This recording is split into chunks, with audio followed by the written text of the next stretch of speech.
Hello, everybody. This is TK O'Geary, and welcome to the March 15th Pathways Virtual Support Session. So just to go over a little bit of housekeeping, we're going to have some reminders on Basecamp email. We're going to go over some questions, have a demo, and then there's time for additional questions if we need to extend the meeting. I am using the free version of Zoom, so we're going to make it 30 minutes. And if we need to continue, that's perfectly fine. We'll log off and then sign back in again and proceed for another 30 minutes. Now, this particular virtual support session is being recorded. So if you are listening to this live, then go ahead and send me an email if you have any questions. If you are listening to this live, go ahead and use the chat room feature to submit any questions during the presentation, and then we'll go ahead and take those at the end. As I mentioned, of course, we'll have time for any Q&A that you might have. So let's go ahead and go to our next slide. Actually, I'll put this into the slideshow. So here's some questions. And some of these have come from you, and some of these questions have come from the Pathways Guides webinar. We have twice weekly webinars at Pathways Guides that we listen to that Toastmasters International puts on for us. And they add all of these questions into a master Q&A document that is now well over 1,000 questions. So we research that first when you ask us a question, and if we don't find the answer, then we go ahead and submit that, and we will get answers from Toastmasters International. So for the first question, if a new member signs up for Toastmasters after the Pathways rollout, will they still automatically receive the old program, which is called the traditional program, Competent Communicator and Competent Leader Manual? So no, once a district in a region has rolled out Pathways, all members who join after that rollout, they are enrolled in the Pathways program. So they will no longer be distributing Competent Communicator and Competent Leader Manuals to anybody who's in a district that has rolled out Pathways. The next question, can I just select a path and start, or do I have to do the assessment? Well, to select a path, yes, you must go through the assessment first. It really is very quickly. I don't know anybody that's taken a whole 3 minutes to do it. It's very fast. And you're going to be provided with 3 suggested paths based on your assessment and your answers to the assessment. So you can choose any of those 3 paths that have been recommended, or you can select any of the paths. It's your choice, completely your choice. So it doesn't take very long. Go ahead and take it, see what it says, and choose the one you want. The next question, can a member be working on the Pathways program and working on their Competent Leader or Competent Communicator Manual simultaneously? Absolutely, yes. In fact, you have until June 30th, 2020 to complete any educational or leadership achievements in the traditional program. So you're more than welcome to finish your traditional material. You can work on them at the same time, or you can go completely over to Pathways.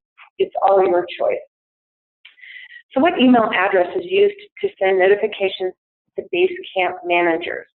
Now, this is the email that goes to the Vice President of Education, the President or the Secretary, or anybody else who has access to the Basecamp, or excuse me, the club email.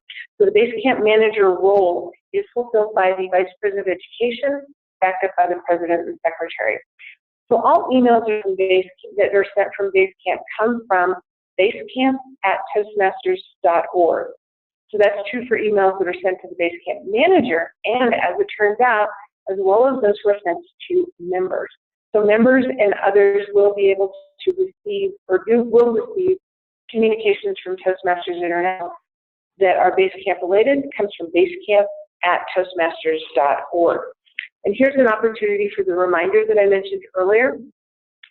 When a member has finished with a particular level or has a submission, they will go ahead and click the button, and an email will be sent from Basecamp Managed to basecamp@toastmasters.org to the email that is on file for your club.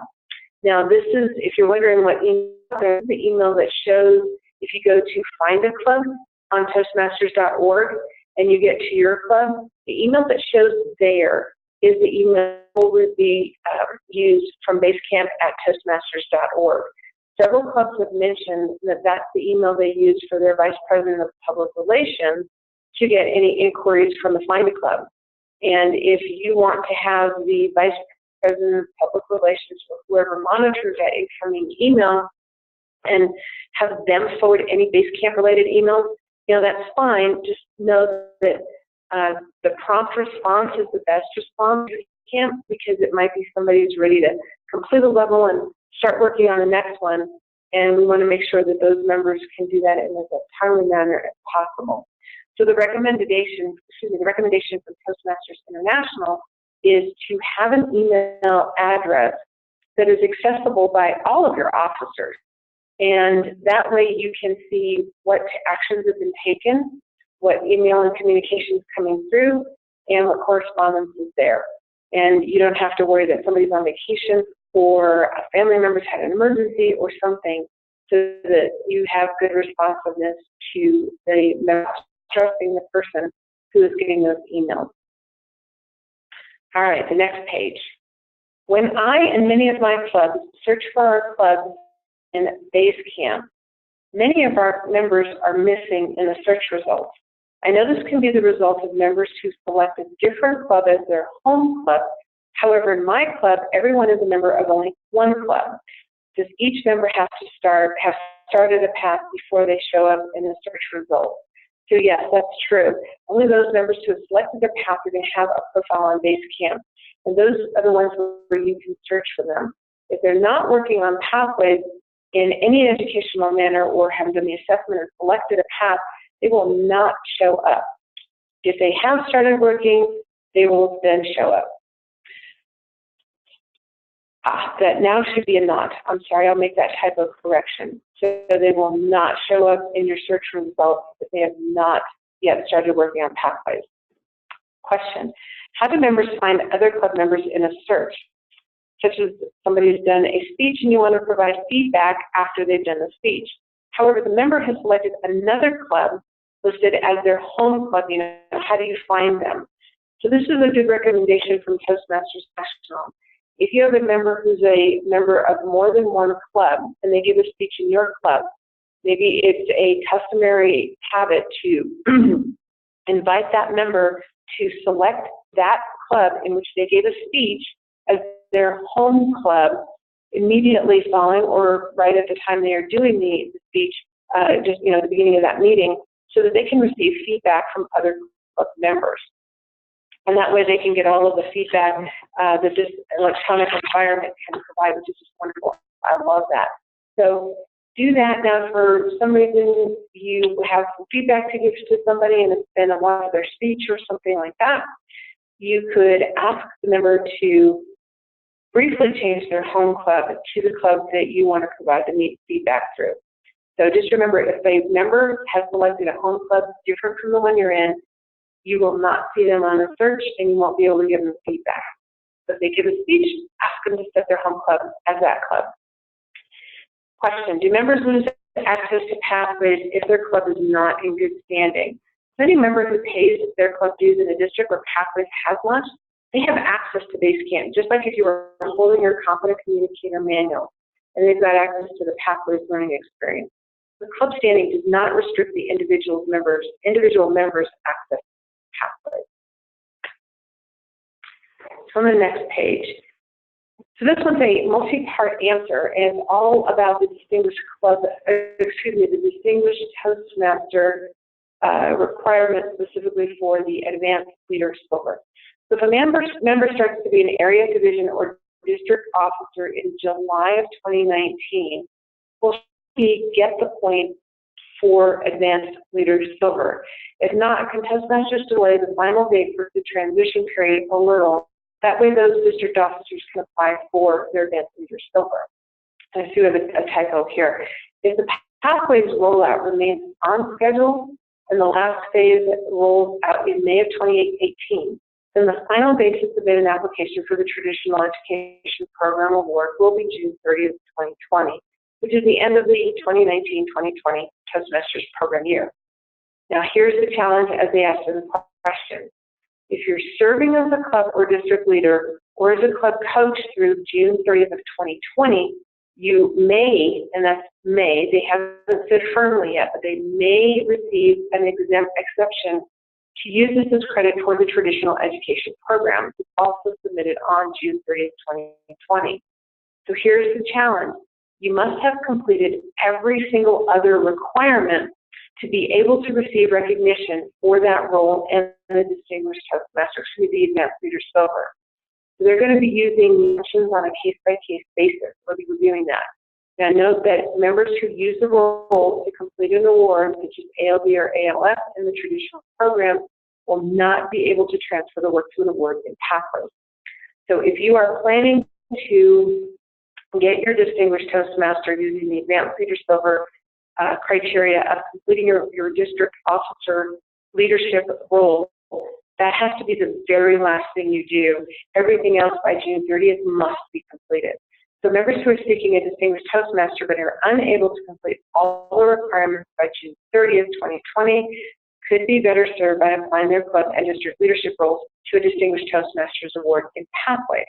So you can contact Education Award at toastmasters.org with any questions about the best course of action. Now that's the end of our slideshow. I want to show a demo. First of all, let me show you. You are going to be able to have access, so you do have access right now, to these that have been recorded in the past. So as soon as we finish tonight's session, I'll go ahead and get that uploaded to this particular my YouTube channel. So you'll be able to go to any of the Pathways virtual support sessions to get information. So feel free to check it out and see what questions you might have that you want to ask that are new, or maybe your questions that you're looking for answered in the session. We'll go ahead and close that. Okay, so if you're in Pathways and you have this option of putting in your face in your profile, so you get to Pathways and you're in the Basecamp profile feedback transcript for ePortfolio, which you get to by clicking on your face or whatever picture you want to put there. So that is going to reload. And here we have the Basecamp profile, so you can update, you can add your picture. I haven't done much of the about me of who I am, my summary or interest, so I do need to add that information. And this is where I've been a member since 1987. I am a Distinguished Toastmaster. I'm not a Pathways mentor yet. And then when I've held some of these roles in a meeting. So you can go to your ePortfolio if you're looking to store your evaluations online. So you can see here you've got your badges that you can look at and your documents. So if somebody's completed an evaluation for you and either emails that to you or hands you a paper copy that you've handwritten their response on, you can then upload, so take a picture of the paper copy, scan it in, whatever you'd like. You can upload that to documents. So right now, you'll see that in My Documents, and this is pre-arranged by Toastmasters International, your different levels, 1, 2, 3, 4, 5, and then any other documents you may have in here. I'm storing my level 1 feedback here in a little folder called level 1.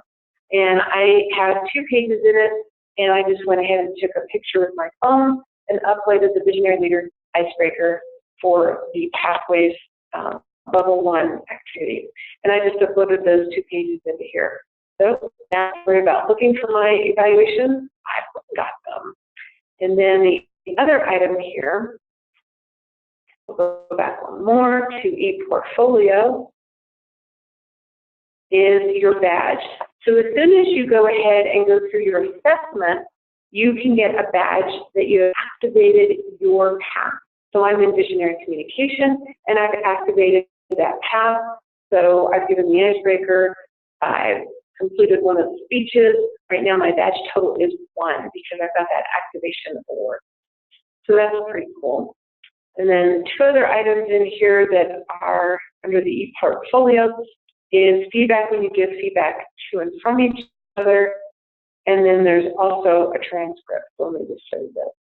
So the feedback that we're giving are sort of either questions that I've asked of the Pathways Guide, because they're considering a Pathways Guide like we're the Toastmasters Club, that's how they're helping us learn this Pathways environment.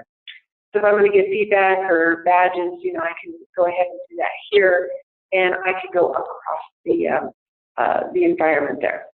All right. Then the next one is transcripts. I'm not sure why that came up. So the transcripts are assessing your path and tracking your progress. So I've got this active listening resource that I want to check out. I've got exploring my profile overview. I want to make sure I know about all the options there. The master Q&A log, interestingly enough, I did mark that as completed earlier, so I'm wondering if that's showing as inactive because right now I am logged in as a member, and that just shows me your transcript information. So I can't look at that as a Pathways guide. As a Pathways member for club member. And then right now I've got the Pathways guide, task and generic communication. So these are just ways of looking at your curriculum and your transcripts. And the e-portfolio, as I mentioned here, this is where you can store your documents. I love this feature because I don't always have paper, the ability to just keep paper with me, but I want to go look back at my evaluations, and if I'm travel, I could go ahead and take care of that online. So that has been your virtual support session for March 15th. Let's see if we have any questions in the chat room. I don't see any questions for tonight, so I'm going to thank you all for your participation. I'm going to stop the recording, and I hope that you all have a great March Madness, or whatever is what you like to do in March. So thank you so much for joining this Pathways virtual support.